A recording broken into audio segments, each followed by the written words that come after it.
네, 여러분 안녕하세요. 오늘 진행을 맡은 이현진 아나운서입니다. 여러분, 보이스피싱에 대해서 많이 들어보셨죠? 언론을 통해서 한 번씩은 다들 들어보셨을 것 같은데요. 이 보이스피싱 같은 피싱 범죄에 대한 경각심이 높아지면서 이런 피해를 막기 위한 방법도 많이 알려지고 있습니다. 하지만 여전히 또 많은 피해 사례가 보고되고 있는 상황인데요. 오늘은 김태현 변호사님과 또 보이스피싱에 대해서 궁금해하는 일반인 패널인 변예은 씨 한번 모시고 피싱 범죄에 대처하기 위한 방법에 대해서 자세하게 살펴보는 시간 준비했습니다. 김태현 변호사님 먼저 모셔볼게요. 안녕하세요. 네, 안녕하세요. 김태현 네. 변호사입니다. 네. 말씀하신 것처럼 이제 전에는 금융기관이나 이제 공공기관을 사칭하여서 이런 사기 범행을 하는 경우가 많았는데 최근에는 이런 피싱 범행이 다양한 형태로 진화가 되어서 나도 모르게 이제 피싱 범죄의 공범자가 되거나 피해를 당하는 경우가 매우 빈번하게 발생을 하고 있습니다. 안녕하세요, 변호사님. 네, 보이스 피싱이니 메신저 피싱이니 뭐 여러 가지 명칭들이 있는데 먼저 피싱이 무엇인지 먼저 설명해 주시겠어요? 피싱이란 이제 개인정보와 낚시의 합성어를 말합니다. 그래서 한마디로 전기통신 수단을 이용해서 개인정보를 낚아 올린다라는 의미인데, 뭐 이제 전화나 메신저 등 이제 활용 형태에 따라서 뭐 보이스 피싱이나 뭐 메신저 피싱 등 여러 가지 명칭이 좀 달라지겠습니다. 근데 결국에 이제 피싱과 관련된 범죄는 이런 사람을 속여서 재산적인 이득을 취하는 사기의 일종으로 일종의 이제 전기통신 금융 사기에 해당된다라고 보시면 되겠습니다. 네, 말씀하신 것처럼 피싱 범행이 다양한 형태로 정말 진화하고 있는 것 같은데요. 변호사님이 진행하신 사건들이 있으시다면 좀 어떤 내용의 사건이 있었는지, 그리고 피해자나 범행을 저지른 사람들은 어떤 사람들이었나요? 이제 구체적으로 이제 사건 내용은 뒷부분에서 좀 상세히 살펴보도록 하겠습니다. 네. 근데 이제 실제 제가 피해자를 위해서 고소 대리를 하고 반대로 자기도 모르게 이제 보이스 피싱의 범죄자가 된 사람을 이제 변호를 한 사건에 있어서도 당사자들은 본인이 겪은 것이 이게 이제 피싱과 관련된 것인지 또 본인이 피해를 겪은 게 맞는지 뭐 어떻게 가담한 건지에 대해서 제대로 알지 못하는 상태에서 이제 피해를 입은 경우가 대부분이었습니다. 그래서 아무래도 이 영상을 보시는 분들도 언제든지 이제 이런 피싱 범죄의 위험에 노출되어 있다라고 할 것이므로 오늘 강의를 좀 반드시 좀 귀담아 들으실 필요가 있다라고 보여집니다. 네, 그럼 먼저 보이스 피싱에 대해서 설명해 주시겠어요? 네, 이제 보이스 피싱은 이제 피싱 범죄의 가장 기본적인 유형에 해당합니다. 그래서 옛날에는 뭐 전화를 통해서 검사나 뭐 이제 경찰관을 사칭을 해서 범죄에 연루되었다 그러면서 이제 개인정보를 요구를 하고 피해금 등 이제 이런 부분을 이체를 하라라는 그런 단순한 형태의 사기 수법이 많았는데요. 이제 아무래도 관련 피해 사례가 다수 보고되고 이제 미디어에서도 이런 내용들이 알려지고 예방에 대한 부분이 알려지다 보니까 사람들이 잘 안 속겠죠. 그러다 보니까 이제 그런 범죄자들은 이제 머리를 이제 굴리게 됩니다. 어떻게 하면 사람들을 속일 수 있을까? 그래서 실제로 이제 최근 사례들을 보다 보면 저 역시도 이거 잘못하다가 이제 속을 수도 있겠다라고 하는 부분들도 이제 있기도 합니다. 그래서 이런 피싱에 대해서 좀 살펴볼 텐데 먼저 좀 간단하게 보이스 피싱 전체 조직의 구성과 역할에 대해서 좀 살펴보도록 하겠습니다. 그래서 이제 먼저 보시면은 이제 총책이 있습니다. 이제 총책 같은 경우에는 보통 이제 해외를 근거지로 두고 전체 범행을 계획을 하고 총괄 관리를 하는 역할을 이제 한다고 보시면 되겠는데 이제 여기에는 이제 개인 정보를 취득하고 탈취해서 이제 피해자들을 물색하는 이제 전산팀이 있겠고요.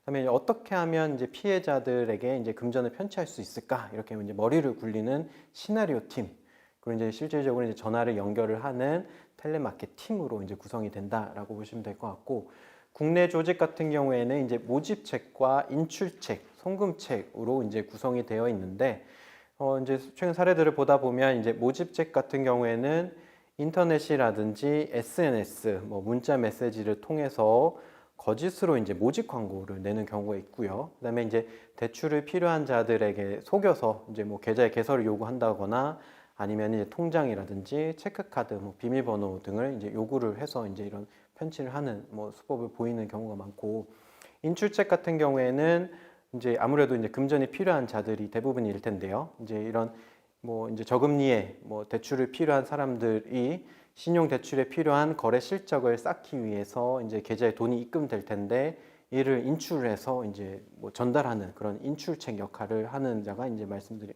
인출책 역할이고, 송금책 같은 경우에는 인출책으로부터 돈을 받아서 이런 이제 총책 쪽에서 이제 대금을 이체를 하는 그런 역할을 담당한다라고 보시면 되겠습니다. 저희가 생각했던 것보다 정말 지능적인데요. 그런데 변호사님께서 실제로 맡으셨던 사건 중에서 좀 어떤 사례들이 있었는지 소개를 좀 해주세요.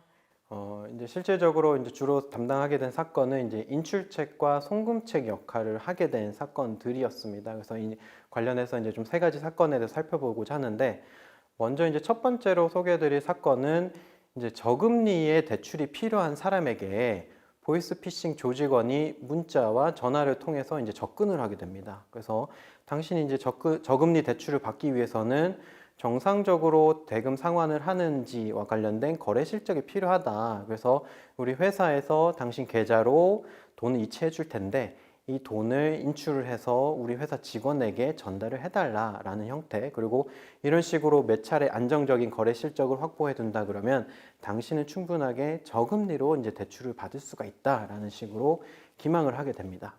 근데 알고 보니 해당 내 계좌에 입금된 금원은 이제 보이스피싱 조직으로부터 피해를 당한 피해자가 이체를 한 돈이었던 거고요. 이 사람은 자신도 모르게 보이스피싱 조직의 인출책이 되어버린 그런 사건이었습니다.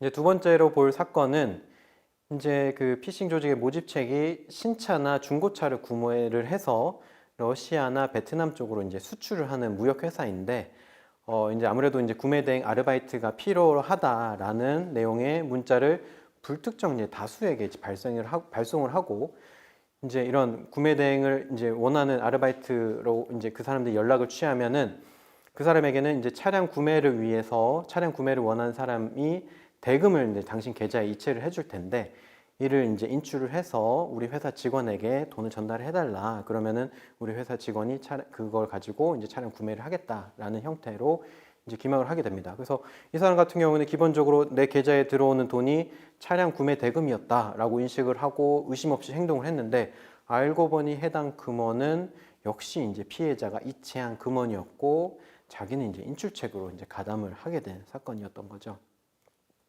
이제 세 번째로 볼 내용은 이제 송금책과 관련된 내용입니다. 그래서 이제 대부 업체가 이제 온라인으로 이제 구인 광고를 이제 게재를 하게 됩니다. 그래서 대부 업체의 이제 평가라든지 상한 업무에 관련된 업무를 필요하다라고 해서 해당 이제 공고를 보고 이제 지원을 하게 되는데, 기본적으로 이제 그 대부 업체에 채무가 있는 자들에게 채무를 상환을 하는 걸로 알고 그렇게 그 행위를 하였던 자였던 거죠. 그래서 어떻게 보면 이제 해당 대금을 계좌 이체를 하면 될 텐데 굳이 왜 직접 이제 내가 가서 이제 돈을 받아서 회사에 이체를 하냐라고 의문을 품을 수가 있겠죠. 근데 이런 부분에 의문을 이제 가지면 해당 이제 대부업체를 표방한 업체에서는 그 사람은 이제 이른바 그 고객이 이제 대금 지급을 제때 하지 않아서 이제 직접 수금을 하러 가야 된다. 뭐 이른바 블랙이다. 뭐 이런 형태로 좀 안심을 시켜왔던 그런 사건이었는데, 알고 보니 이제 입금된 금원 같은 경우에는 피해자가 이체한 돈이었던 거고, 그다음에 뭐 나에게 이제 대금을 전달을 했던 자는 앞서 살펴본 인출책이었던 거고, 결과적으로 나는 이제 그 송금책 역할을 하게 된 그런 사건들이었던 거죠. 네, 변호사님이 이제 말씀하신 사건의 내용을 좀 들어보니까 그럼 가담된 사람들이 전혀 자신의 역할이라던가 아니면 범행의 내용을 몰랐다고 봐도 되는 건가요? 이제 물론 이제 업무 내용이 비교적 간단한 데다가 이제 지급받는 대가가 업무에 비해서 좀 높은 부분에 비춰본다 그러면 어느 정도의 이제 불법성에 대해서는 좀 인지를 했을 수는 있겠습니다만, 실질적으로 자신이 이제 보이스피싱 범행에 가담한다라는 거에 대해서는 좀 명백하게 인지를 하지 못한 경우가 좀 대부분일 것입니다. 근데 물론 이제 그렇다 하더라도 법원에서는 이렇게 가담된 사람들에 대해서 미필적이나마 너 이런 고의가 있다라고 봐서 좀 강하게 이제 처벌을 이제 내리고 있습니다. 네, 그렇다면 처벌 수준이 어떤지도 좀 궁금해요. 그래서 이제 법원은 이제 개별 당사자의 행위 내용이라든지 가담 정도에 따라서 뭐 사기 아니면 사기 방조, 여기서 방조는 도움을 줬다라는 겁니다. 사기에 도움을 줬다라는.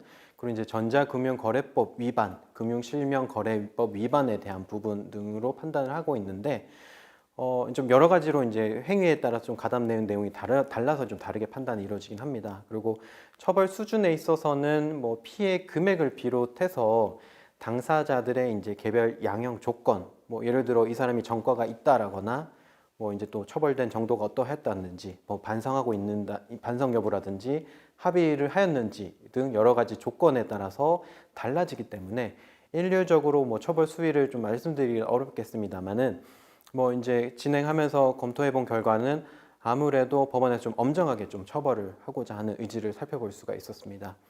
그래서 이제 뭐 추가적으로 좀 살펴볼 부분들은 이 사람들은 실질적으로 뭐 아르바이트 정도로 알고 취득한 금원이 전부일 텐데요. 보이스피싱의 피해를 입은 자들이 별도로 이제 손해배상, 민사로 손해배상 청구를 하는 경우가 있습니다. 네. 그래서 이 사람들이 예를 들어 내가 아르바이트로 취득한 금원은 100만 원 정도였는데 피해자가 피해를 입은 금액이 예를 들어 1억 원이었다라고 할 때 상당 부분에 대해서는 손해배상 책임이 인정될 수가 있습니다. 그래서 이렇게 형사처벌 받은 경우에 있어서는 별도로 민사상 손해배상 책임도 인정될 수 있다라는 부분들을 반드시 좀 유념하셔야겠습니다. 아르바이트로 돈 조금 벌려고 하다가 큰 처벌을 받게 될 수도 있겠어요. 근데 그렇게 주도 면밀한데 이런 거를 예방하기 위해서는 어떻게 저 같은 사람들, 일반인들은 어떻게 해야 될까요? 아무래도 이렇게 피싱 범죄에 가담되는 사람들 같은 경우에는 뭐 문자나 광고 등을 보고 돈이 필요해서 이제 연락을 취하는 경우가 많겠고 자신도 이제 모르게 이제 보이스 피싱 범행에 가담된 경우가 좀 대부분일 수는 있겠습니다. 그런데 그럼에도 불구하고 이제 실질적으로 처벌에 있어서는 사기, 뭐 사기 방조 등의 혐의로 징역형의 이제 실형이 이제 처벌이 이를 수가 있긴 한데 그 여러분들도 실질적으로 뭐 정상적인 아르바이트로 좀 보이지 않거나 아니면 하는 일에 비해서 좀 고수익을 지급하는 형태라고 할 때 등 이제 이상한 점이 있다라고 할 때는 이에 가담되지 않도록 좀 조심하셔야 되겠고 반대로 이제 피싱 범죄에 속아서 이제 내 금융 정보를 알려주거나 뭐 대금의 이체를 하는 등의 피해를 입지 않도록 좀 조심하셔야 되겠습니다. 그래서 관련해서 좀 살펴보도록 할 텐데 그 첫 번째로는 이제 금융거래 정보를 요구를 한다라고 할 때는 결코 이제 응하시진 않으셔야 되겠고요. 만에 하나 이제 현금 지급기로 유인해서 이제 이체를 하도록 한다라고 할 때는 100% 이거는 이제 보이스 피싱과 관련된 내용이다라고 생각을 하셔야겠습니다. 그리고 내 개인 정보를 알고 이제 접근을 하는 경우가 있습니다. 그래서 이 아무래도 그것 때문에 더 신뢰를 하고 이 상대방의 뭐 내용에 따라서 할 수밖에 없는데 이런 경우에도 반드시 그 진위 여부에 대해서 좀 확인할 필요가 있겠습니다. 그리고 만에 하나 나에 관련된 정보가 유출됐다 할 때는 반드시 그런 거래 정보를 좀 폐기를 하는 형태가 좀 필요하겠고 이런 전화번호도 충분히 조작이 가능하다라는 부분들을 좀 명심을 하셔야겠고요. 마지막으로 이제 피해를 당했다라고 할 때는 즉시 이제 경찰이라든지 금융기관에 연락을 해서 좀 신고를 하는 조치가 좀 필요하겠습니다.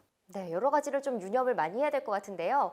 이제 보이스피싱에 대해서 저희가 좀 살펴봤는데 그런데 제가 보니까요, 변호사님, 요즘에 메신저 피싱 이런 것도 있더라고요. 이건 뭔가요?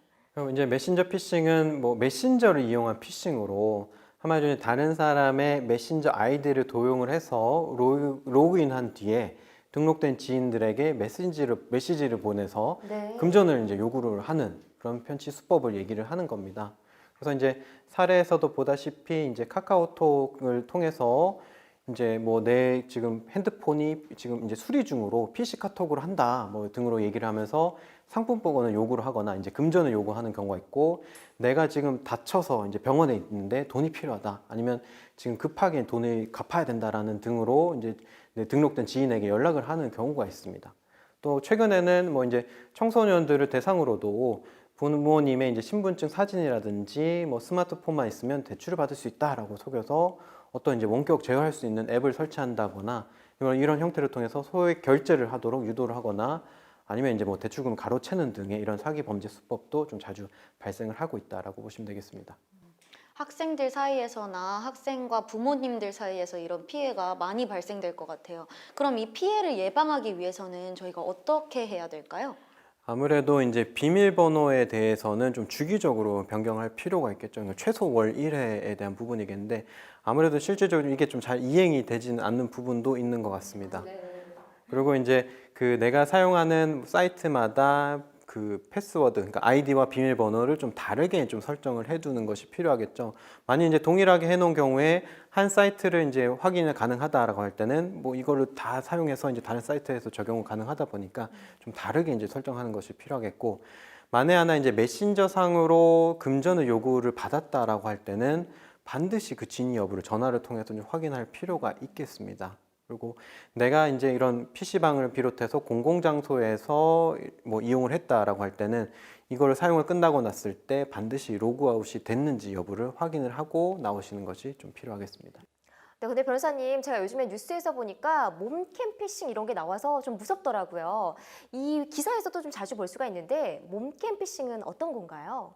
네, 이제 최근에 좀 많이 문제가 됐던 엠번방 사건이 네. 있었죠. 이제 그 사건에서 피해자들 중에 좀 상당수가 이제 당시 이제 트위터에 자신의 이제 신체를 뭐 노출한 사진을 게재를 하는, 그러니까 이른바 일탈계 활동을 하는 자들이 있었습니다. 그래서 이 사람들에 대해서 이제 조주빈을 비롯한 이제 가해자들이 접근을 해서 어떤 이제 뭐 메신저 링크를 보낸다든가 이걸 통해서 취득한 정보 아니면 상대방의 사진이나 이런 것들을 가지고 협박을 이제 하게 됩니다. 그래서 아무래도 이런 협박을 당하다 보니까 이제 신상 노출에 대한 위협이 있다 보니 이제 가해자들이 시키는 대로 요구를 응할 수밖에 없었던 부분인데, 몽케 피싱 같은 경우에도 이와 일부 유사하게 이제 금전을 취득하는 형태의 수법을 나타내고 있다고 보시면 되겠습니다.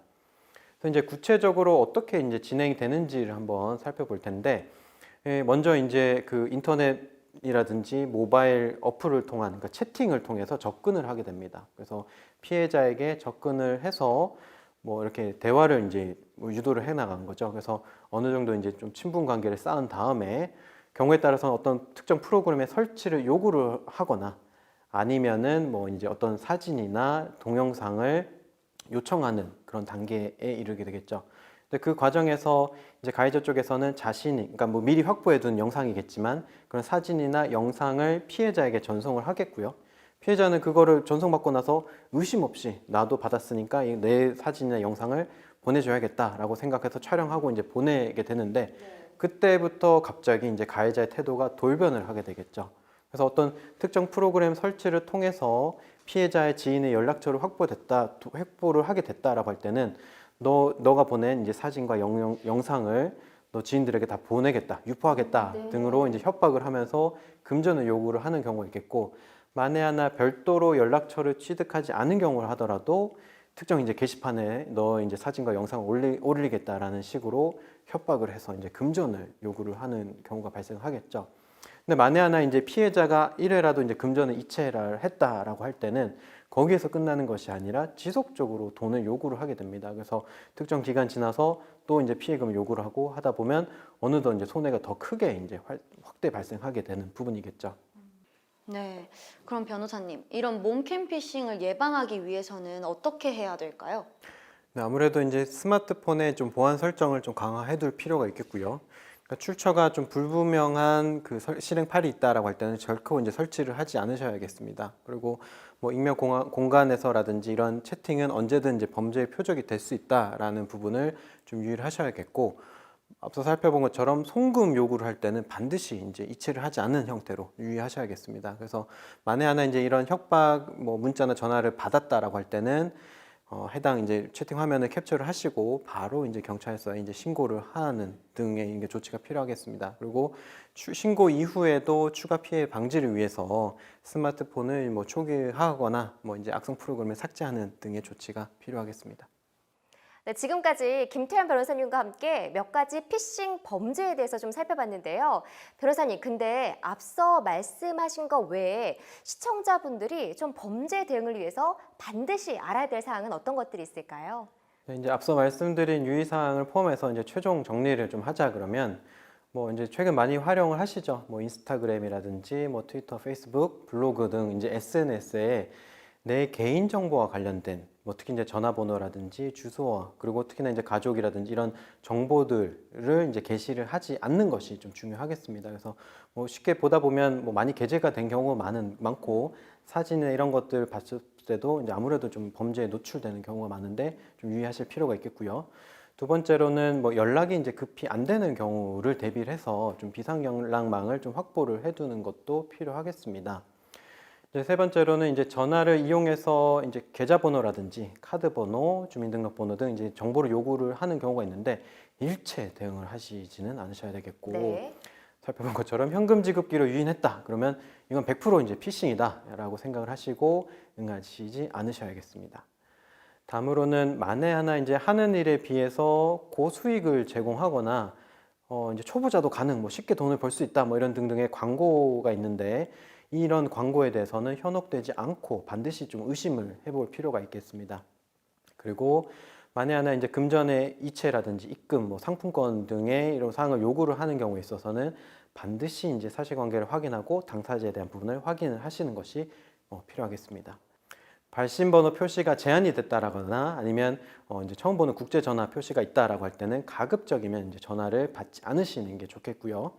예금 통장 그리고 내 카드, 뭐 체크카드 이런 것들은 절대 양도를 하셔서는 안 되겠습니다. 만에 하나 내가 속아서 이런 보이스피싱 조직원들에게 이제 자금 이체를 하거나 이제 정보를 알려준 경우가 있을 텐데요. 이 경우에는 즉시 이제 경찰서에 신고를 하는 것이 필요하겠고, 만약에 이제 거래은행에 대해서는 지급 정지를 요청을 하는 것이 필요하겠습니다. 네, 변호사님이 너무 잘 설명해 주셨지만 다시 또 중요한 만큼 제가 간략하게 설명을 드리겠습니다. 첫 번째는요, SNS에 전화번호 같은 자신의 정보를 정확하게 게재하지 않아야 하고요. 두 번째는 비상 연락망을 확보해서 가족들에게 알려야 됩니다. 세 번째는 전화를 이용해서 어떤 정보를 요구하면 절대 대응하시면 안 되고요. 네 번째로는 현금 지급기로 유인하면 100% 피싱이라는 점을 꼭 유념하시기 바랍니다. 다섯 번째는 고수익을 제공하거나 아니면은 쉽게 돈을 벌 수 있다, 이런 광고에 현혹되지 마시고요. 여섯 번째로는 뭐 금전적인 사항을 요구하는 경우에 반드시 사실관계를 다시 확인하는 게 좋습니다. 일곱 번째로는요, 발신전화 번호가 표시가 없거나 국제전화가 오면 받지 않는 게 좋고요. 여덟 번째로는 예금 통장이나 카드는 절대 양도하시면 안 됩니다. 그리고 아홉 번째로는 만약에 자금을 이체했거나 개인정보를 알려준 다음에는 경찰서에 바로 신고를 하시고요. 거래은행에 지급 정지를 요청하셔야 됩니다. 말씀드린 사항을 잘 기억하시면 좋겠고요. 이번 시간에는 이렇게 김태현 변호사님 모시고 피싱 범죄 수법과 대처 방안에 대해서 알아보는 시간 가졌는데요. 범죄의 유형과 수법을 알고 잘 대처하는 것도 중요하지만 그보다도 사전에 피싱 범죄에 노출되지 않도록 스스로 예방하는 방법을 알아두시는 게 중요할 수 있을 것 같습니다. 그럼 시민 로스쿨 프로그램 중에 이번 시간에 준비한 피싱 범죄 수법과 대처 방안 강좌를 이상 마치도록 하겠습니다. 시청해 주셔서 감사합니다. 감사합니다.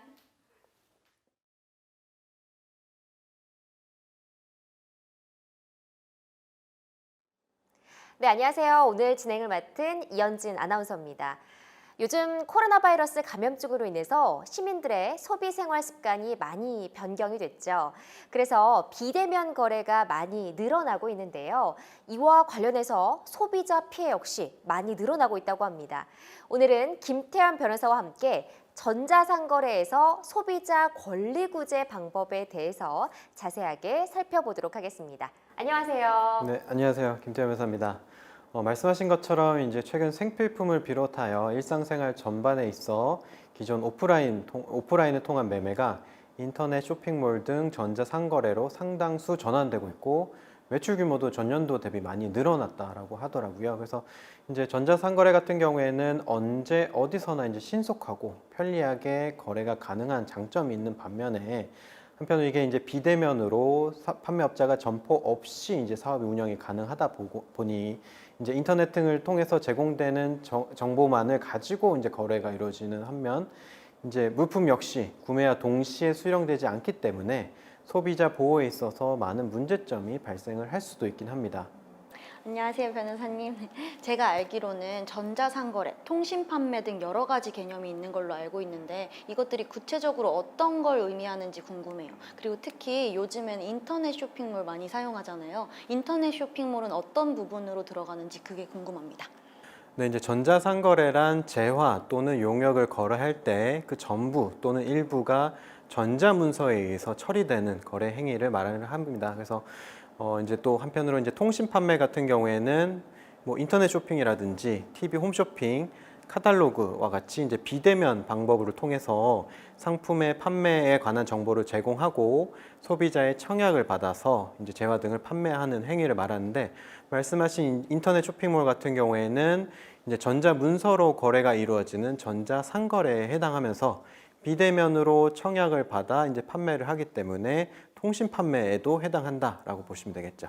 네, 이렇게 말씀을 해주셨는데 제가 듣다 보니까 청약이라는 단어가 나오더라고요. 어떤 건지, 무엇을 의미하는지 좀 알 수 있을까요? 네, 아무래도 이제 부동산이라든지 주식 거래에 있어서 청약에 대한 내용을 한번 들어보셨을 거라고 생각이 네. 됩니다. 그래서 청약은 일정한 내용의 계약을 체결하자고 상대방에게 요청하는 의사표시를 말을 하고, 상대방 경우에는 이에 대한 승낙을 하면 이제 계약이 성립을 하게 됩니다. 그래서 우리가 이제 미처 인지하지 못한 순간에 있어서 생활하면서 이제 물건을 사고 파는 등 많은 거래 행위를 하는데, 이 과정에 있어서 모두 청약과 승낙이 이루어진다라고 보시면 되겠습니다. 그렇다면 이런 전자상거래를 했을 때 소비자들이 피해받는 그게 어떤 게 가장 큰지 궁금하고요. 그런 피해를 입었을 때 어떤 법률이 해당을 받을 수 있는지, 그리고 저희가 참고할 수 있는 법률들이 있는지, 그런 게 좀 궁금합니다. 네, 이제 먼저 적용 법률로는 전자상거래 등에서의 소비자 보호에 관한 법률, 그리고 소비자 기본법, 그리고 약관의 규제에 관한 법률이 이제 대표적인 내용이겠고요. 소비자 피해에 있어서 아무래도 가장 큰 부분은 이제 해약 거절이라든지 해약 이후의 대금의 미환급에 관한 부분이겠습니다. 뭐 기타적으로 물품을 인도하지 않았거나 아니면 뭐 지연 발송에 대한 부분이라든지 물품에 이제 하자가 발생한 경우, 그리고 계약이 온전하게 이행되지 않은 경우라든지 뭐 상품 판매에 있어서 허위 과장 광고가 있었다거나 AS 불만, 그리고 이제 좀 부당하게 계약 체결했다라는 등의 뭐 이런 내용들이 아무래도 이제 소비자 피해와 관련된 내용이겠죠. 네. 근데 저는 좀 더 구체적으로 이 전자상거래에 있어서 소비자 피해 발생했을 때 구제 방법에 대해서 좀 살펴봤으면 좋겠는데요. 요즘 인터넷 쇼핑몰에 보면 환불 불가, 특가이기 때문에 환불이 안 된다, 이런 문구가 표시되어 있는 걸 좀 많이 볼 수가 있었어요. 그런데 이걸 모두 확인을 하고 매매를 할 경우에 정말 환불이 안 되는 건가요? 네, 이제 먼저 결론부터 말씀드리자면 이제 환불이 가능합니다. 그래서 계약을 체결한 소비자는 이제 자신이 체결한 전자상거래 계약에 대해서 청약 철회 및 계약 해제 기간에서는 자유롭게 청약 철회를 할 수가 있는데, 이제 통상적으로는 이제 7일에 적용을 받고요. 근데 만에 하나 이제 표시나 광고된 내용이 실제와 다르거나 계약이 다르게 이행된 경우에 있어서는 공급받은 날로부터 3개월, 그리고 이를 알았거나 알 수 있었던 때로부터는 30일 이내에는 자유롭게 청약 철회가 가능합니다. 근데 이제 말씀하신 것처럼 해당 쇼핑몰에서 소비자에게 불리하게 이제 약정을 해놨다라고 할 때는 해당 부분은 앞서 살펴본 전자상거래법 위반 내용으로 그 효력이 없다라고 보시면 되겠습니다. 근데 이제 특정 사유가 있는 경우에 있어서는 환불이 불가능한 경우도 있긴 합니다. 그래서 이 부분에 대해서 좀 면밀하게 살펴볼 필요가 있겠는데요. 이제 먼저 소비자에게 책임이 있는 사유로 제공받은 재화 등의 상품에 있어서 이제 멸실되거나 훼손이 됐다라고 할 때에서는 제한이 되겠고요. 두 번째로는 소비자가 해당 물건을 사용을 하거나 아니면 일부 이제 소비를 해서 가치가 현저하게 감소한 경우라든지, 아니면 이제 시간이 상당 부분 지나서 이제 다시 판매하기 곤란할 정도로 역시 이제 가치가 현저히 감소한 경우라든지, 아니면 이제 복제가 가능한 재화 같은 경우에 있어서는 이제 소비자가 해당 상품을 이제 포장을 훼손했다라 그러면 아무래도 이제 복제의 가능성이 있었겠죠. 그래서 이런 상황에 있어서는 좀 제한이 되는 경우 있겠고, 그다음에 이제 소비자의 주문에 따라서 이제 개별적으로 생산되는 물건이 있는데, 해당 부분을 이제 계약을 해지하는 경우에 있어서는 판매업자가 회복할 수 없는 중대한 이제 피해가 예상이 되다 보니까 이런 경우에 있어서는 청약 철회가 좀 제한이 되는 경우가 있습니다. 그래서 이 말씀드린 사유에 있어서는 환불이 불가능한 경우가 있을 텐데, 물론 이 경우라 하더라도 판매업자는 해당 내용을 소비자가 쉽게 알 수 있도록 그거를 반드시 명확하게 이제 표시를 하여야 환불이 불가능하겠습니다. 뭐 이름을 새긴다거나 아니면 뭐 그런 개인적인 거를 새긴다거나 이런 것들도 많은데 그런 거는 환불되기가 조금 힘들겠네요. 아무래도 이제 뭐 상품에 뭐 표시를 해서 훼손이 가해졌다라고 할 때는 당연히 이제 판매업자는 그런 부분들을 이제 규정을 하겠죠. 그래서 다시 판매할 수 없을 정도로 상품 가치가 훼손됐다라는 식으로 이제 뭐 주장을 할 수는 있습니다. 그럼 그렇지 않은 경우에 환불을 해주지 않겠다고 판매업자가 그렇게 막 말한다면 아예 환불을 못한다 이렇게 얘기한다면 그럴 때는 어떤 조치를 취할 수 있을까요, 저희가? 훼손이 된 경우를 말씀을 하시는 거죠? 아니요. 훼손이 되지 않고 그냥 그대로 있는데도 판매업자가 이 상품은 환불이 안 된다 이렇게 우겼을 때는 소비자들이 어떤 조치를 취할 수가 있을까요? 이제 살펴보신 것처럼 당연히 그 청약 철회 기간 내에서는 자유롭게 청약 철회를 할 수가 있고 환불을 요구할 수가 있기 때문에 판매업자가 그런 식으로 주장을 하더라도 해당 내용은 전자상거래법 소비자보호법을 이제 위반한 내용으로 당연히 환불 조치를 청구할 수가 있습니다. 네. 그럼 만약에 하자가 있는 경우엔 그럴 때는 환불을 어떻게 받을 수 있을까요? 이제 상품을 인도받았을 당시에 이제 훼손이 되어 있다라고 할 때는 당연히 교환 또는 이제 환불을 요청을 할 수가 있겠죠.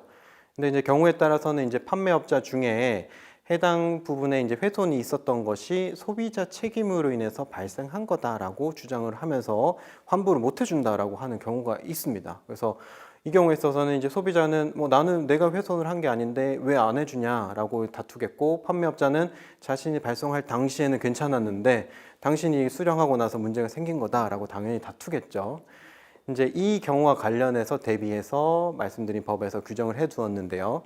만일 판매업자가 이제 소비자의 책임으로 해서 훼손이 발생했다라고 주장하면 할 때의 경우에 있어서는 해당 상품의 훼손에 대해서는 소비자의 책임이 있는 여부는 사업자가 입증을 해야 된다라고 규정을 하고 있습니다. 한마디로 해당 훼손은 소비자가 했다라는 거를 사업자가 입증을 해야 된다라는 거예요. 그래서 만일 하나 이제 사업자가 이거를 입증하지 못하는 경우에 있어서는 당연히 이제 환불을 해줘야 되는 상황이 발생을 하게 되겠습니다.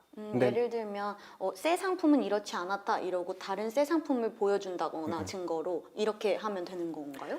이제 아무래도 이제 사업자 같은 경우에는 동일한 상품을 이제 나한테 발송한 건 아니기 때문에 이제 그 부분의 훼손 여부는 이제 당연히 다툼의 여지는 일단 있겠지만 기본적으로 소비자가 아무래도 물건을 수령했을 당시에 해당 부분을 미리 사진을 좀 촬영해 두는 것이 분쟁에 예방하는 부분이 될 수는 있겠습니다.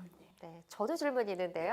그런데 이 하자에 대한 기준이 있을 것 같아요. 소비자가 생각하는 하자와 또 판매자가 생각하는 이 하자가 좀 다를 경우가 있을 것 같은데 저는 분명히 하자라고 생각했는데 판매자에서는 하자가 아니다. 이럴 경우에는 어떻게 할 수 있을까요?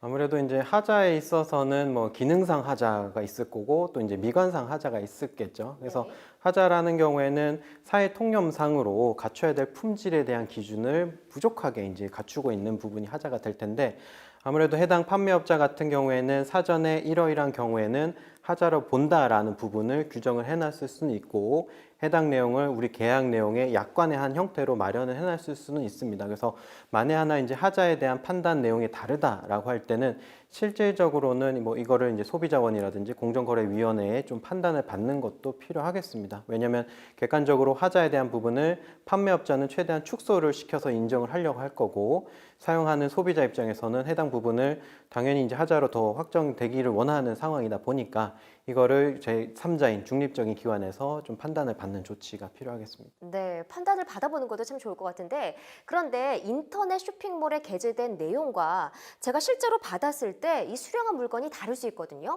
이럴 때는 좀 어떻게 해결할 수 있을까요? 네, 관련 부분도 이제 법률 규정에 이제 적용이 되어 있는데 재화 등의 내용이 표시 광고와 다르거나 계약이 다르게 이행된 경우에 있어서는 당해 상품을 공급받은 날로부터 3개월 이내 또 해당 사실을 안 날 또는 알 수 있었던 날로부터 30일 이내에는 청약 철회, 즉 환불이 가능하다라고 이제 규정을 하고 있습니다. 그래서 이에 따라서 이제 소비자 같은 경우에는 환불을 요구를 할 수가 있습니다.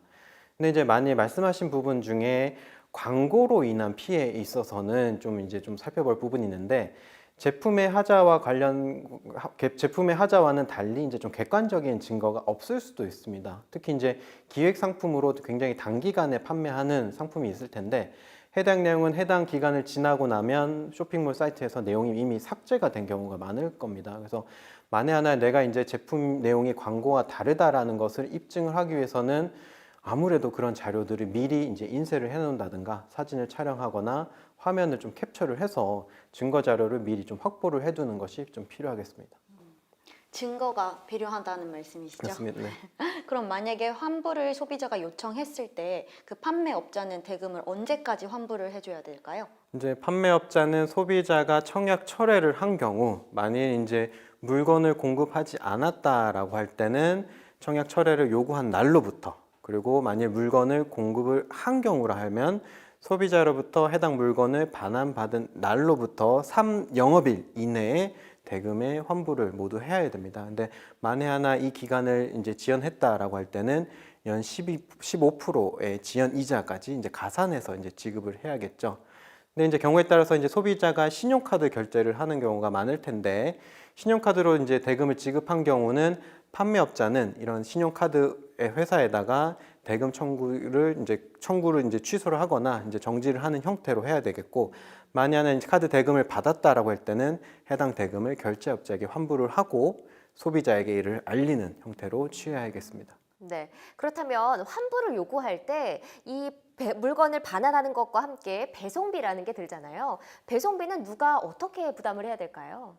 네, 그래서 이제 뭐 표시 광고와 다르거나 뭐 계약과 다르게 이행된 경우라면 해당 반환 비용은 판매업자가 이제 부담을 하게 되겠고요. 근데 반대로 이제 소비자의 단순 변심이라고 할 때는 뭐 당연히 이제 소비자가 부담을 하겠는데 근데 경우에 따라서는 소비자 단순 변심을 포함해서 모든 배송 비용을 판매업자가 이제 부담을 한다라고 약정을 하는 경우가 있는데 이 경우에는 모두 이제 판매업자가 부담한다라고 보셔야겠습니다. 그럼 약정을 하지 않는 경우에는 소비자가 그 배송료를 해야 되는 거예요? 이제 귀책 원인이나 이런 거에 따라 다를 텐데 이제 뭐 이제 기본 소비자의 책임으로 인한 경우에 있어서는 소비자가 배송비를 부담하겠고 기타로 이제 판매업자의 책임으로 인한 경우에 있어서는 당연히 이제 판매업자가 배송비를 부담하는 형태로 좀 정리를 하셔야겠죠. 그럼 피해가 발생했는데도 판매업자가 환불을 처리해주지 않는 경우에는 그럴 땐 어떻게 해야 되나요? 우선적으로는 이제 한국소비자원이라든지 공정거래위원회 소비자상담센터 그리고 뭐 서울 같은 경우에는 서울시 전자상거래센터 등과 같이 공공기관이나 이제 소비자 단체에다가 이제 적극적으로 신고를 하는 것이 좀 필요하겠습니다. 그래서 해당 기관에서는 이제 사건 내용을 보고 판매업자에게 뭐 조정이나 어떤 형태의 권고를 하는 경우가 있는데 만일 더 나아가서 어떠한 시정 조치라든지 뭐 시정 권고 경우에 따라서 이제 영업 정지 그리고 뭐 과징금, 과태료와 같은 부가 처분을 좀 할 수도 있긴 합니다. 근데 만일 하나 이런 기관을 통해서 소비자 피해가 모두 구제가 되지 않았다라고 할 때는 개별적으로는 뭐 민사적인 부분이라든지 형사에 대한 부분까지 좀 검토를 해볼 필요는 있겠습니다. 네, 지금까지 전자상거래를 이용할 때 발생될 수 있는 문제점에 대해서 좀 사후적인 조치에 대해서 많이 알아봤는데요. 그렇다면 좀 사전에 예방하기 위해서는 어떤 부분들을 유의해야 될까요? 네, 이제 뭐 몇 가지 살펴볼 부분이 있겠죠. 그래서 판매업자가 자신의 정보를 정확하게 이제 제공하고 있는지에 대한 부분을 좀 확인하셔야겠습니다. 네. 그래서 만약 이제 사업자 정보가 명확하지 않는 판매업자와 거래를 할 때 그 과정에서 만약에 피해를 입었다라고 할 때는 보상을 받는 것이 매우 어려울 수가 있습니다. 그래서 거래를 하면서 해당 판매업자의 주소라든지 전화번호, 뭐 이메일 주소, 대표자 성명, 그리고 사업자 등록이 되어 있는 여부라든지 통신 판매업 신고가 되어 있는지 등 이런 사업자 관련된 정보들을 빠짐없이 제공되어 있는지를 좀 확인하셔야겠습니다. 네. 그런데 요즘에 보면 SNS를 통해서 많이 구매들을 하시더라고요. 그래서 인터넷 쇼핑몰에 들어가기보다는 뭐 인스타그램 같은 페이지를 통해서 구매를 많이 하게 되는데요. 하지만 판매자를 정확하게 알 수 없고 물건이 배송되지 않는 경우도 있더라고요. 이럴 때는 어떻게 구제받을 수 있을까요? 그래서 이제 그렇기 때문에 앞서 말씀드린 사항들을 반드시 이제 확인을 하셔야 되는데 아무래도 일정 규모 이상의 이런 SNS를 통한 판매에 있어서도 반드시 통신 판매업 신고를 해야 됩니다. 그래서 근데 지금 뭐 말씀하신 만약에 피해 사례가 있다 할 때는 사실상 이 사람들이 이제 사업자 등록도 하지 않고 통신 판매업 신고도 하지 않은 상태에서 거래를 하였고 그 과정에서 만약에 이 가해자를 확인하기 힘들다라고 할 때는 피해 보상이 어려울 수도 있습니다. 네. 네네. 그래서 반드시 내가 거래를 함에 있어서는 사업자 정보와 관련된 내용을 확인을 좀 하셔야 되겠습니다. 자, 이제 두 번째로는 이제 거래 조건 등 계약 내용을 명확하게 이제 규정을 하고 있는지에 대한 부분을 좀 확인을 하셔야겠습니다. 그래서 아무래도 그 계약 가격, 이제 제품의 가격이라든지 사양과 같은 제품 정보, 그리고 배송 기간이나 배송료, 방법은 어떠한지에 대한 부분, 그리고 구매를 취소하거나 상품을 교환, 뭐 반품, 환불 절차는 어떻게 하는지와 관련된 거래 조건에 대해서를 이제 반드시 이제 판매업자가 명확하게 규정을 하고 있는지 이거를 확인해서 거래를 하는 것이 좀 필요하겠죠. 만약에 요새는 이런 경우가 하도 많아서 그런데 사업자가 뭐 사이트에 있던 정보를 주요 내용들을 삭제해버리는 경우들이 엄청 많잖아요. 이런 경우에는 어떻게 해야 될까요? 아무래도 이렇게 삭제를 해버리는 경우가 이제 있긴 하죠. 그래서 이런 추후 삭제 등을 대비해서 그 소비자 같은 경우에는 해당 사진을 찍어 놓는다든가 화면을 캡처를 해두는 것이 좀 필요하겠습니다. 증거를 남겨라는 네네, 그렇죠. 말씀이시죠? 자, 이제 세 번째로는 이제 상담이나 후기 관리를 어떻게 하고 있는지, 뭐 게시판 운영이 잘 되고 있는지에 대한 부분을 좀 확인하셔야겠습니다. 그래서 공개 게시판을 운영을 하면서 소비자의 질의에 대해서 성실하게 답변을 하고 있는지, 그리고 상품을 구매한 소비자들의 후기는 어떠한지 확인을 통해서 아무래도 믿을 수 있는 사업자인지에 대한 확인이 반드시 좀 필요하겠습니다.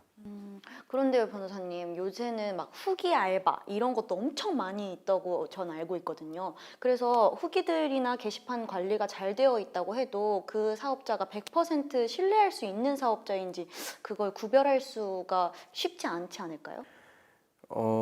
이제 후기로 뭐 확인을 하기에는 아무래도 이제 말씀하신 것처럼 이제 아르바이트를 사용하는 경우가 많고 본인들에게 유리하게 작성된 내용을 최상단에 이제 배치를 하는 경우도 많이 있긴 합니다. 그래서 아무래도 이거를 이제 소비하는 소비자 입장에서는 뭐 여러 가지 내용들을 확인을 하셔가지고 이제 좀 불리한 내용이 어떠했는지 불만 사항들이 뭐 분명히 포함이 돼 있을 텐데 이런 내용들도 좀 확인을 하셔가지고 거래 계약을 뭐 신중하게 체결하시는 것이 좀 필요하겠죠. 맞아요. 그래서 막 뭔가 상단에 별점이 다 5개이거나 맞습니다. 그러면 괜히 맨 끝까지 가봐서 별 하나짜리 소비자도 있는지 확인하게 되더라고요. 다음으로 이제 좀 확인하실 부분은 이제 인터넷 사이트에 인증 마크가 이제 표시가 되어 있는지에 대한 부분입니다. 확인을. 그래서 이제 한국전자거래진흥원 등 기관에서는 인터넷 사이트가 소비자 보호라든지 개인 정보를 위해서 필요한 요건을 갖추고 있는지를 심사해서 일정 요건을 갖췄을 때는 이제 사이트에 인증 마크를 이제 부여를 하고 있는데 내가 구매를 체결하고자 하는 사이트에 이러한 인증 마크가 게재가 되어 있는지 확인이 좀 필요하겠습니다. 다음으로 이제 좀 가장 좀 중요한 부분이 아닐까 또 생각이 되는데 약관을 이제 좀 꼼꼼하게 검토를 하실 필요가 있겠습니다. 약관이라고 하면 아무래도 이제 사업자가 다수 당사자와 이제 거래 계약을 체결을 하기 위해서 미리 마련을 해둔 내용을 말하는데 그 한마디로 이제 계약의 내용이겠죠. 그래서 우리가 구매를 하다 보면 약관에 대한 부분을 그냥 자칫 확인했다라고 표시만 하고 그냥 쉽게 넘어가는 경우가 많은데 해당 내용은 사실상 이제 판매업자와 분쟁이 발생한 경우에 있어서는 주요한 이제 판단 근거가 되고 있습니다. 그래서 반드시 이제 이 약관을 그냥 간과해서 넘어갈 것이 아니라 면밀하게 이제 검토를 하는 것이 반드시 좀 필요하겠습니다. 다음으로는 이제 가급적이면 이게 계좌 이체 말고 좀 안전한 방식을 통해서 대금을 지급하는 것이 좀 필요하겠습니다. 그래서 그 매매 대금을 결제할 때는 만일 하나 이제 발생할지 모르는 미환급 등 상황을 대비해서 일반 계좌 이체는 가급적이면 지양을 하시고 에스크로 계좌라든지 뭐 신용카드와 같은 형태로 좀 결제를 하는 것이 좀 필요하겠습니다. 네, 그런데 제가 듣다 보니까 말씀하신 것 중에 이 에스크로 시스템에 대해서 말씀하셨는데 어떤 건지 좀 자세하게 설명을 해주세요. 네, 이제 에스크로란 이제 소비자가 상품 대금을 이제 은행이라든지 이런 공신력 있는 제3자에게 보관을 해놨다가 배송이 정상적으로 완료가 됐다라고 할 때는 은행이 이제 판매자에게 이제 이체를 하는 형태로 보시면 되겠는데 아무래도 이제 여러분들이 이제 물건을 받으신 다음에 뭐 거래 확정하기 뭐 이런 부분들 보시면 맞아요. 그렇죠. 네네. 이제 수령하고 나서 이제 뭐 제가 잘 수령했고 대금을 지급해달라라는 형태로 이제 어떻게 보면 뭐 유보를 해두는 거죠. 대금 지급 자체를. 저 궁금한 게 있는데 혹시 그러면 무통장 입금을 하게 되면 그거는 증거가 별로 안 남아서 어려운가요? 무통장 입금을 이제 계좌이체 방식 말고 무통장 입금을 하시는 걸 말씀하시는 거죠. 아무래도 지금 예를 들어 내 계좌에 이체된 표시가 있는 경우라면 그나마 이제 내가 정상적으로 판매 대금을 이체했다는 게 입증이 되는데, 무통장한 경우에는 정 확인하고자 한다 그러면 은행 CCTV밖에는 없다 보니까, 그래서 뭐 좀 무통장 할 때는 유의하셔야겠죠, 당연히. 네. 이제 마지막으로 이제 대금 지급과 관련해서 어떤 이제 보안 시스템을 잘 갖추고 있는지에 대한 부분이겠습니다. 그래서 신용카드 결제를 할 때라도 내 개인 정보가 이제 전송되고 승인되는 과정에서 위조라든지 이제 변조와 같은 보안 사고 위험성이 이제 발생을 할 수가 있습니다. 그래서 신용카드를 결제하는 경우라도 이런 보안 장치가 잘 되어 있는지에 대한 확인이 좀 필요하겠습니다. 네, 여러 가지 중요한 말씀 많이 해주셨는데요. 다시 한번 제가 주요 예방 방법을 짚어드리도록 하겠습니다. 인터넷 쇼핑몰에서 물건을 구입할 때는요, 항상 자신의 정보를 정확하게 공개하는 판매자와 거래를 해야 되고요. 거래 조건이 명확하게 제시되는 업체와 거래를 해야 됩니다. 또 쇼핑몰에서 상담이나 후기 관리가 잘 되고 있는지 확인을 하시고, 가급적이면 인증 마크가 있는지도 확인을 하시는 게 좋을 것 같습니다. 또 약관도 꼼꼼하게 한번 검토를 해보시고요. 계좌 이체를 통한 대금 지급보다는 신용카드나 결제 대행사를 통한 안전거래 방식을 이용하는 결제 방법이 좋고요. 또 대금 지급 관련해서 보안 시스템을 사용하고 있는 쇼핑몰을 이용하도록 해야겠습니다.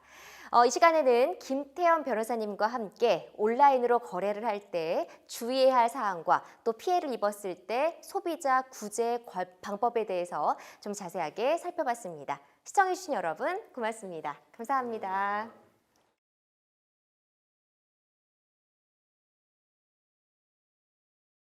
안녕하세요. 반갑습니다. 오늘 나만의 보금자리, 부동산 거래할 때 유의해야 할 법률 상식이라는 제목으로 여러분과 이야기 나누려고 온 고민석 변호사입니다. 부동산 매매가 되었든 임대차가 되었든 큰 돈이 왔다 갔다 하는 중요한 거래인지라 계약 체결 전날 밤엔 밤잠 설치시는 분들 많이 계셨을 것 같은데요. 오늘 저와 함께 부동산 거래의 전문가가 되셔서 앞으로는 부동산 거래를 앞두고 잠을 뒤척이는 일은 없으시길 기원해 보겠습니다. 그럼 시작하겠습니다.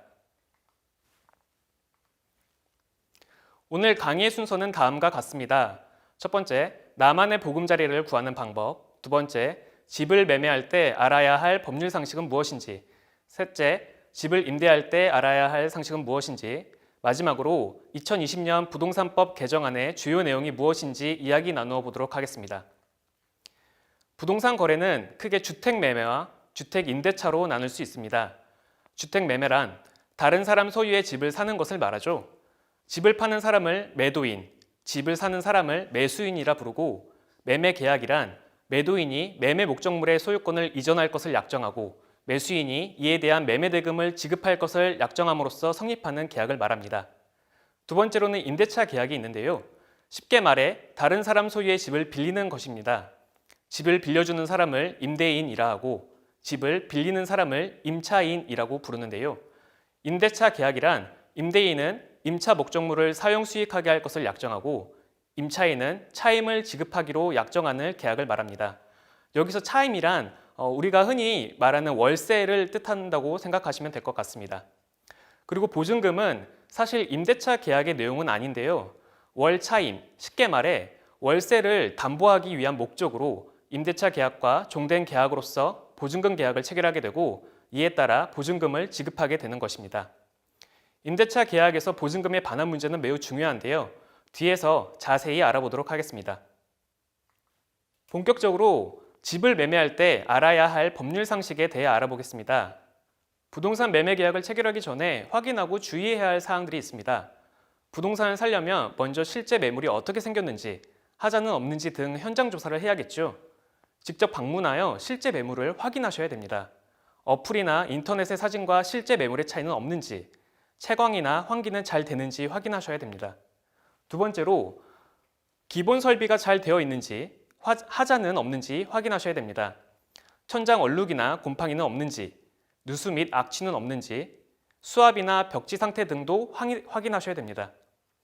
세 번째로 주택의 주변 환경도 잘 보셔야 됩니다. 부동산의 가격은 주변 인프라의 영향도 많이 받기 때문인데요. 편의시설이나 방범시설은 잘 되어 있는지, 교통은 편리한지 등을 확인하셔야 됩니다. 현장 조사를 하고 나면 이 주택을 사고 싶다라는 생각을 하시게 될 텐데요. 이 주택이 누구의 소유인지 등을 확인해야겠지요. 이때 우리가 등기부 등본을 확인하게 됩니다. 우선 등기부상의 주소와 실제 소유자를 확인해야 합니다.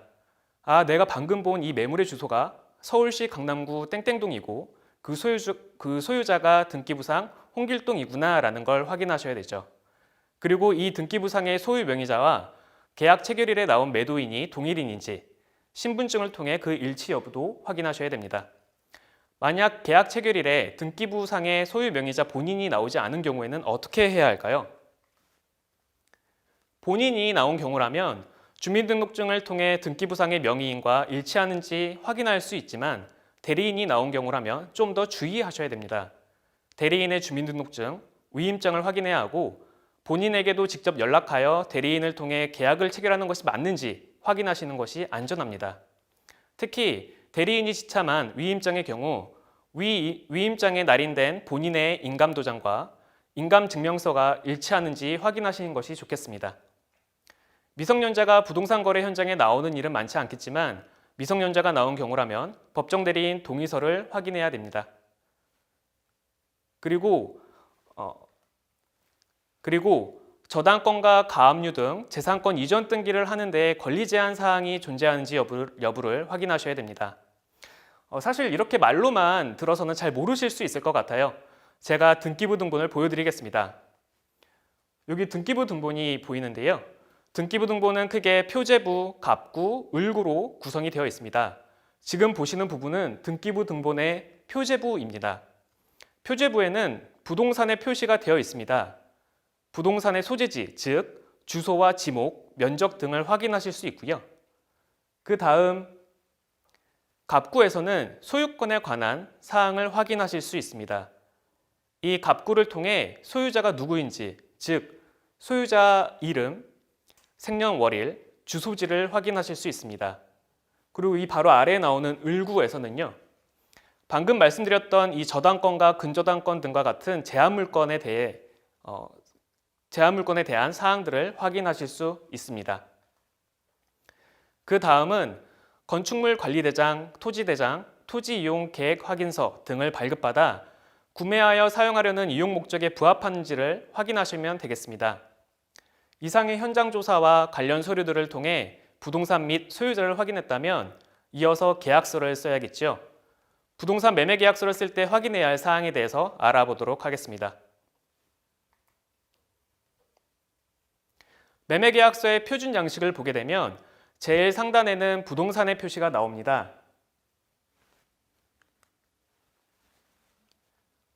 부동산의 소재지, 지목과 그 면적 등을 확인해야 하고요. 주소와 동호수, 건물의 구조 등이 기재되어 있는 경우 건축물 대장을 열람하여 비교 확인하면 되겠습니다. 그 다음은 당사자의 표시 부분을 확인해야 합니다. 매도인과 매수인의 인적사항이 제대로 기재되었는지, 주민등록증을 직접 확인하여 등기부 등본에 매도인이 맞는지 다시 한번 확인하셔야 되고, 계약 당사자의 이름, 주소, 주민등록번호가 정확하게 쓰여졌는지 확인하셔야 됩니다. 그 다음은 계약 내용입니다. 매매 대금을 얼마로 할 것인지, 그리고 언제 지급할 것인지를 명확히 해야 합니다. 통상 부동산 거래에 있어 매매 대금의 지급은 그 금액 자체가 워낙 크다 보니 계약금, 중도금, 잔금으로 나누어 3번에 걸쳐 이루어지는데요. 계약금, 중도금, 잔금의 액수를 얼마로 할 것인지, 또 그 지불 시기를 어떻게 할 것인지 당사자 간의 합의로 정하게 됩니다. 대금 지급 방식에 대해서는 잠시 뒤에 또 자세히 이야기해 드리도록 하겠습니다. 다음으로 소유권 및 부동산의 이전 시기를 언제로 할 것인지를 명확히 해야 합니다. 부동산의 잔금과 소유권 이전은 동시이행의 관계에 있으므로 잔금 지급일에 소유권 이전에 필요한 서류 일체를 수령하시면 됩니다.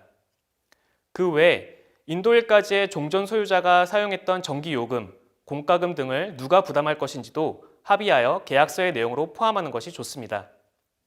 그리고 중요한 것이 특약사항입니다. 훗날 분쟁이 될 만한 사항들을 특약사항에 적어놓는 것이 좋은데요. 매수자 또는 매도인에게 불리한 특약사항은 없는지 꼼꼼히 따져보셔야 되고요. 애매모호한 것들은 반드시 확인하셔서 특약사항에 기록을 해두셔야 됩니다. 특약으로 넣는 예시를 한번 살펴보도록 할게요. 여기 보시는 바와 같이 현재 등기부 등본의 을구에 담보물건인 근저당권이 설정되어 있는 경우에 해당 근저당권을 소유권 이전을 위한 서류를 교부하는 날, 즉 잔금을 치르는 날까지 말소시키겠다는 약정을 하거나 해당 근저당권을 매수인이 승계하기로 한다는 약정을 할 수도 있습니다. 현재 세입자가 살고 있는 경우라면 세입자를 잔금 지급일까지 퇴거시키겠다는 약정을 한다든지 또는 문제 발생 시에 손해배상은 어떻게 하겠다라는 내용 등을 특약으로 설정할 수도 있습니다. 특히 손해배상에 대한 특약 사항을 설정하는 경우에는 계약서를 체결한 후 공증을 받는 것이 좋습니다. 공증을 받게 되면 재판으로 갈 경우 강력한 증거로서 활용이 가능하고요. 또 상황에 따라서 재판 절차를 거치지 않고 공정증서만으로 신속한 강제 집행을 할 수 있게 됩니다. 마지막으로 5번입니다. 계약일이 오늘 날짜로 되어 있는지 확인하셔야 되고 위조 방지를 위해 간인을 하는 것이 좋습니다. 간인은 중개업자, 매도인, 매수인 총 3부의 계약서를 같이 겹쳐서 한 번에 날인을 하시면 되겠습니다. 다음으로는 계약금, 중도금, 잔금 등 대금을 어떻게 지급해야 하는지 알아보려고 합니다. 첫 번째로 대금을 지급할 때에는 영수증을 받거나 통장으로 계좌 이체를 하여 거래 내역을 남기는 것이 좋습니다. 두 번째로 계약금은 통상 10%, 중도금은 50%, 잔금은 두 금액을 뺀 금액으로 하는 경우가 많습니다. 하지만 이건 어디까지나 실무에서 통용되는 이야기이고요. 매수인의 자금 조달 능력에 따라서 또는 자금 조달의 일정에 따라서 중도금을 없이 계약금과 잔금으로 대금 지급을 하기도 하고요. 또 그 비율을 각각 달리 합의하여 이행하기도 합니다. 한편 계약금의 효력과 관련하여 계약금은 해약금으로 추정되기 때문에 당사자 일방이 이행에 착수하기 전까지 계약금을 교부한 자는 계약금을 포기함으로써 계약금을 수령한 자는 계약금의 배액을 상환함으로써 어느 당사자든 계약을 해지할 수 있습니다. 부동산 매매 계약의 경우 중도금 지급 전까지 양 당사자는 어느 쪽이든 해제권을 행사할 수 있으며 매수인이 중도금을 지급한 이후에는 일방적인 계약 해제는 불가능합니다. 세 번째로 계약금을 계약 체결 당일에 지급한 뒤 중도금과 잔금을 지급할 때에도 그 지급 전에 등기부 등본을 다시 확인할 필요가 있습니다.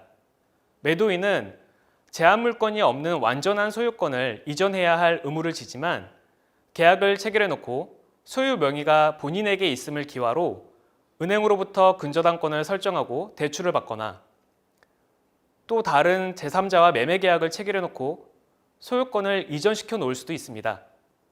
또 다른 한편으로는 채권 압류나 경매가 들어올 수도 있으니 다시 한번 등기부 등본의 갑구와 을구를 확인하셔야 됩니다. 그리고 간혹 현금이나 수표를 지급하는 경우가 있는데요. 이때엔 중개인과 매도인을 직접 만나 대면한 상태에서 지급하는 게 안전하고 사진도 함께 찍어두는 것이 좋습니다. 마지막으로 잔금 지급 시엔 소유권 이전에 필요한 모든 서류를 수령해야 합니다. 이제는 잔금 지급 후 소유권 이전 등기까지 완료된 다음 해야 할 일이 한 가지 더 남았습니다. 부동산 거래 계약 신고를 해야 하는데요. 최근에 법이 개정되어 2020년 2월 21일 이후 체결된 계약의 경우에는 계약일로부터 30일 이내에 신고를 해야 합니다. 부동산 거래 신고를 하는 경우 중개업자가 거래계약서를 작성 교부한 경우라면 반드시 중개업자가 신고를 해야 하고 거래 당사자 간에 직거래한 경우라면 매도인 및 매수인이 공동으로 신고를 해야 합니다. 이를 위반 시에는 과태료 등의 제재가 있으므로 기한을 꼭 지키시는 것이 좋겠습니다. 마지막으로 부동산 매매와 관련한 세금에 대해서 짧게 알아보겠습니다. 세금을 내야 할 시기를 놓치지 않아야만 가산세나 중과세 등이 붙지 않게 되고 경우에 따라서는 감면도 받을 수 있으니까요. 부동산과 관련하여 발생하는 세금이 무엇인지 간단하게 알아보려고 합니다. 먼저 부동산 취득 시 부과되는 세금으로는 취득세와 이에 부과되는 지방교육세, 농어촌 특별세가 있습니다. 여기서 부동산의 취득은 흔히 매매를 떠올릴 수 있지만 매매 이외에 교환, 증여, 상속 등과 같이 무상 취득하는 경우도 포함을 합니다. 다시 말해서 유상 취득이든 무상 취득이든 소유권을 이전받아 취득하게 된다면 내야 하는 세금입니다. 다만 유상 취득이냐 무상 취득이냐에 따라서 세율이 크게 달라지기 때문에 유념하실 필요가 있습니다. 부동산을 보유하는 경우에는 재산세와 종합부동산세가 부과되며 해당 세금 과세 기준일 현재 등기부상 소유주가 부담하게 됩니다. 종합부동산세는 줄여서 흔히들 종부세라고 이야기를 하는데요. 집을 가지고 있다고 해서 모두가 내는 세금은 아닙니다. 앞서 보셨던 재산세는 집을 가지고 있는 모두가 내야 했지만 종합부동산세는 매년 6월 1일 기준으로 공시가격 6억 원 이상의 주택을 보유한 경우에만 부과가 됩니다. 부동산을 팔 때, 즉 부동산 양도 시에는 양도소득세가 부과됩니다. 부동산을 산 가격과 판 가격의 차이인 양도소득에 대해서 매기는 세금인데요. 시세 차익이 없거나 증여, 상속 등 기타 무상으로 부동산을 제3자에게 넘기는 경우는 부과되지가 않습니다. 그리고 증여와 상속 시에는 각각 증여세와 상속세가 발생을 하는데요. 증여 상속으로 부동산을 취득하게 되면 앞서 보셨듯이 취득세도 내야 하지만 증여세와 상속세도 별도로 납부를 해야 합니다. 여기까지 부동산 매매 거래 시 알아야 할 법률 상식에 대해 공부해 보았는데요. 많이 어렵진 않으셨나요? 여러분께서 잘 따라오고 계시다고 믿어 의심치 않습니다. 이번에는 주제를 바꿔보려고 하는데요. 부동산을 임대할 때 알아야 할 법률 상식에 대해서 알아보도록 하겠습니다. 앞서 임대차 계약을 설명할 때 집을 빌려주는 사람을 임대인, 집을 빌리는 사람을 임차인이라고 한번 말씀을 드렸는데요. 자취를 한 번도 안 해보신 20대 초반의 대학생분들도 임대인과 임차인의 용어를 헷갈려 하시는 경우가 종종 있으시더라고요. 제가 임대인, 임차인 용어를 쓰면서 설명드릴 예정이니 개념을 꼭 기억해 주시면 좋겠습니다. 임대차 계약 체결 전 확인해야 할 사항입니다. 기본적으로 매매 계약 체결 전 확인했었던 상황과 크게 다르지 않습니다.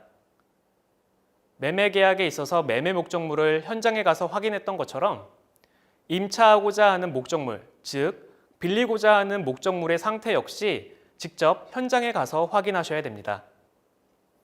그리고 매매 계약을 할 때 등기부 등본을 통해 확인했었던 것과 같이 갑구를 통해 임대인이 임차 목적물의 실제 소유자가 맞는지, 그리고 을구를 통해 임차 목적물의 저당권 등이 설정되어 있거나 가압류된 부동산은 아닌지를 확인하셔야 됩니다.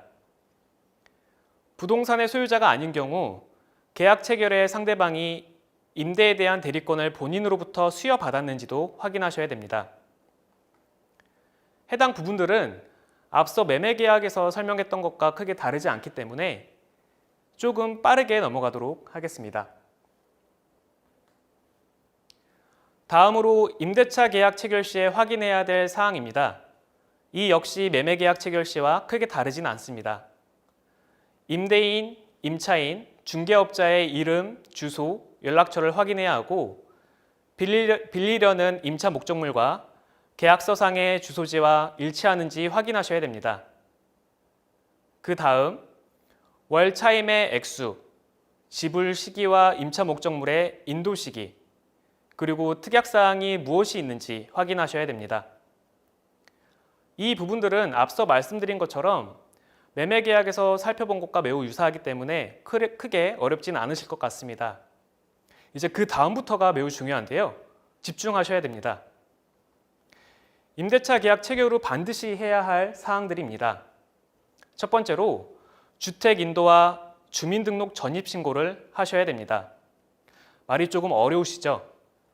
여기서 주택을 인도받는다는 것은 임차한 주택으로 이사를 가야 한다는 의미이고요. 주민등록 전입 신고를 한다는 것은 임대차 계약서와 신분증을 지참하여 동사무소에 가서 주민등록증상 주소를 바꾼다는 의미라고 생각하시면 될 것 같습니다. 그래야만 대항력이라는 것이 발생하는데요. 대항력을 갖추어야 임대인 이외의 제3자에게도 임차인의 권리를 주장할 수 있고 향후 임차 목적물이 경매 실행되었을 때 소액 임차인의 최우선 변제권을 행사하여 보증금의 일부분을 받을 수도 있습니다. 제3자에게 임차인의 권리를 주장해야 하는 경우가 어떤 경우가 있을까요? 예를 들면 임대인이 임차 목적물을 제3자에게 양도한 경우를 생각해 볼 수 있겠습니다. 임차 목적물의 소유권자이기도 한 임대인은 임차인이 현재 들어와서 살고 있지만 자신의 집에 대해서 소유권을 가지고 있기 때문에 제3자에게 처분할 수 있습니다. 이때 새로운 집주인이 와서 지금 살고 있는 세입자에게 지금 당장 나가라고 한다면 어떻게 될까요?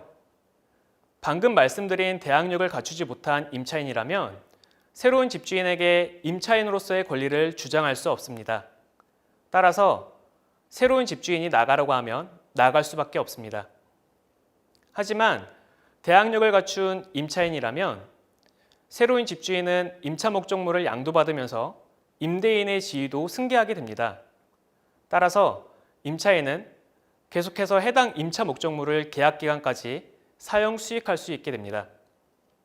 대항력이라는 것이 매우 중요하게 느껴지시나요? 여기서 한 가지 더 중요한 게 있습니다. 대항력을 취득함과 동시에 계약서의 확정일자도 받으셔야 합니다. 여기서 확정일자란 증서가 작성된 날짜에 주택임대차 계약서가 존재하고 있음을 증명하기 위해서 법률상 인정되는 일자를 말하는데요. 동사무소에 가셔서 수수료를 내고 계약서의 확정일자 도장을 받으시면 됩니다. 대항력과 확정일자를 받아야만 임차 목적물에 대한 경매 실행 시에 순위에 따른 보증금의 우선 변제권을 주장하실 수 있습니다. 다시 말하면 임차 목적물에 대한 여러 명의 담보권자가 존재하는 가운데 경매 실행이 되었다면 다른 최우선 담보권자보다 먼저 대항력과 확정일자를 취득한 경우 경매대금에서 최우선적으로 보증금을 보전받을 수 있게 됩니다. 앞서 말씀드린 내용들을 잠깐 정리해 볼까요? 임차인의 권리는 다음과 같습니다. 대항력을 갖춘 임차인은 자신이 임차인이라는 것을 누구에게나 주장할 수 있고요. 임차주택을 산 사람은 임대인의 지위를 승계하게 됩니다. 확정일자를 받은 임차인은 선의의 권리자가 없으면 보증금을 우선적으로 변제받을 수 있습니다. 그리고 소액 보증금 중 일정액은 항상 보호받을 수 있습니다. 어떻게 정리가 좀 되셨나요? 다음으로 임대인의 수리 의무에 대해서 알아보도록 하겠습니다. 임대인은 임차인이 임대 목적물을 제대로 사용할 수 있도록 필요한 수리를 해줘야 할 의무가 있습니다. 따라서 임대인이 수리해줘야 할 것을 임대인을 대신하여 임차인이 수리하게 되었을 경우에는 그 비용을 임대인에게 청구할 수 있는데요. 크게 필요비와 유익비로 분류되며 통칭하여 비용상환 청구권이라고 합니다. 어떤 경우에 임대인에게 수리를 요구할 수 있는지는 뒤에서 구체적인 사례를 통해 알아보도록 하겠습니다. 다음은 임대차 계약 관계가 종료되었을 때의 법률 관계입니다. 임대차 계약의 종료 사유는 크게 4가지가 있는데요. 가장 일반적인 것은 계약 기간의 만료에 따른 종료입니다. 기간 만료와 관련해서 묵시적 갱신이 자주 문제가 되는데요. 묵시적 갱신이란 계약 기간 만료일까지 임대인과 임차인이 계약 종료에 대해 아무 말이 없는 경우에 임대차 계약이 자동으로 갱신되는 것을 말합니다. 즉, 임대인이 임대차 기간 만료 6개월에서 1개월 전에 임차인에 대해 재계약을 하거나 계약을 그만두자고 하지 않는 경우 동일한 조건으로 다시 임대차한 것으로 보며 묵시적 갱신의 경우 임대인은 계약 기간이 2년으로 의제되는 것에 절대적으로 구속되지만 임차인은 언제든지 계약을 해지할 수 있습니다. 그 외에 계약 종료 사유로는 법정 해지 사유가 있는데요. 임대인이 사용수익 의무를 불이행할 경우 임차인은 해지권을 행사할 수 있습니다. 반대로 임차인이 월세를 2회에 걸쳐서 연체한 경우 또는 제3자에게 임차 목적물을 임대인의 동의 없이 무단으로 양도한 경우 임대인이 해지권을 행사할 수 있습니다. 계약 기간이 만료되거나 이 법정 해지 사유에 해당해서 양 당사자가 계약을 해지하게 되면 계약 관계가 종료되는데요. 임대인은 임차인에게 보증금을 반환해야 할 의무를 부담하게 되고요. 임차인은 임차 목적물을 반환해야 하는 의무를 지게 됩니다. 그리고 이 양 당사자의 의무는 동시이행 관계에 있습니다.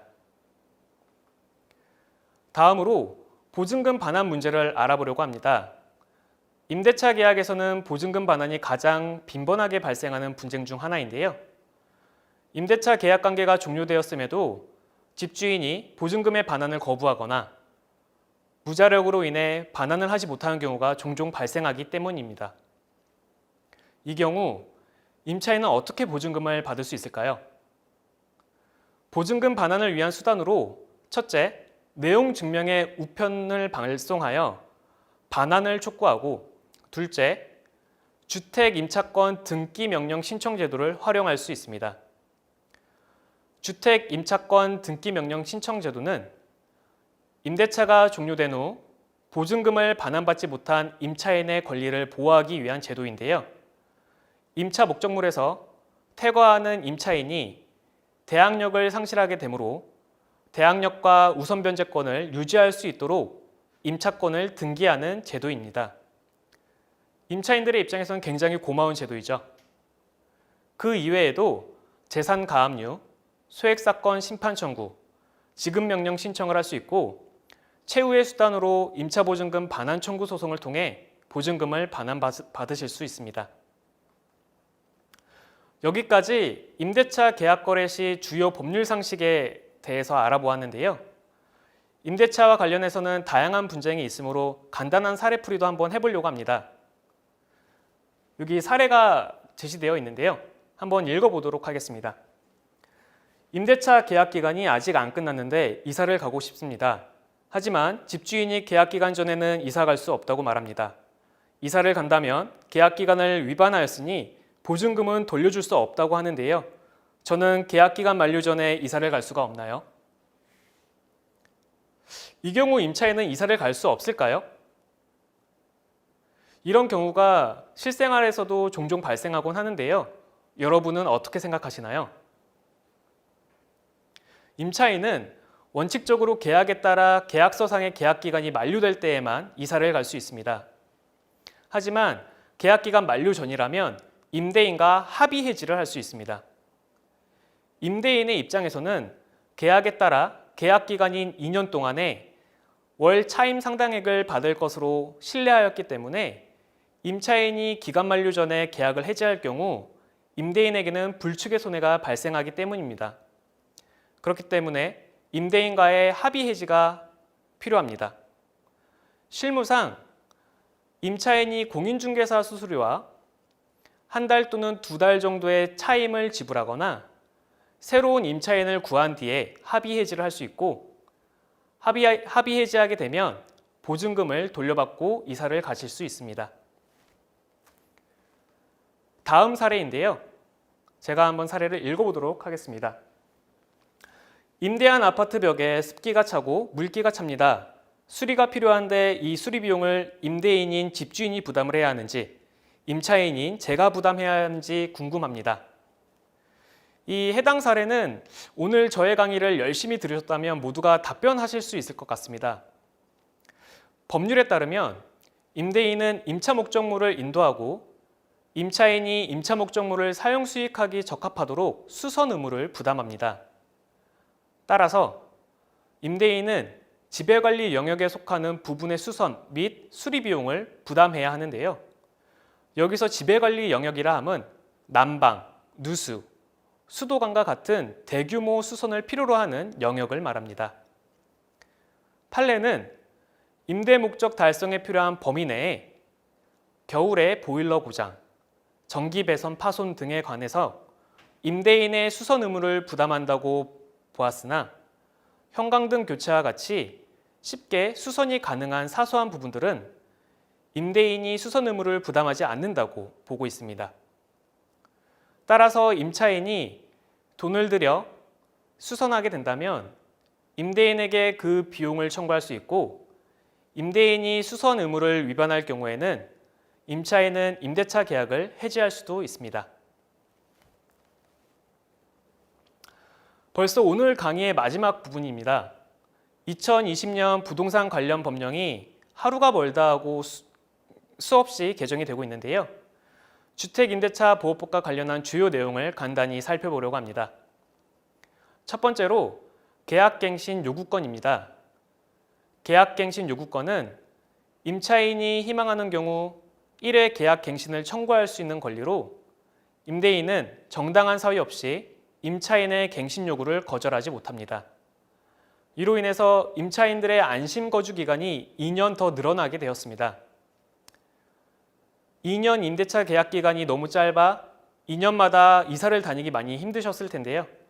임차인들에게는 매우 고마운 개정이라고 볼 수 있겠습니다. 두 번째로 전월세 상한제를 규정하고 있습니다. 계약 갱신 시에 임대료 증액 상한을 5% 범위 내로 제한함으로써 임차인들의 임대료 급등으로 인한 부담이 줄어들었습니다. 계약 갱신 요구권이나 전월세 상한제는 모두 임차인의 권리를 한층 더 강화한 내용들이라 할 수 있겠는데요. 아무래도 임대 관계에 있어서는 임차인이 의뢰 지위에 있기 때문에 임차인 권리 보호를 위한 조치들이라고 볼 수 있겠습니다. 네, 오늘 부동산 거래와 관련된 법률 상식 강의 어떠셨나요? 저 개인적으로는 여러분과 직접 만나 뵙고 소통하면서 강의했더라면 더 좋았을 텐데, 전대미문의 코로나 사태로 인해서 이렇게 온라인으로 만나 뵙게 되니 약간은 아쉬움이 남습니다. 오늘 강의를 들으신 분께서는 앞으로 부동산 거래를 할 때 자신 있게 그리고 안전하게 거래를 하실 수 있을 것이라고 생각됩니다. 이것으로 이상 저의 강의를 마치도록 하겠습니다. 긴 시간 동안 집중해서 들어주셔서 감사합니다.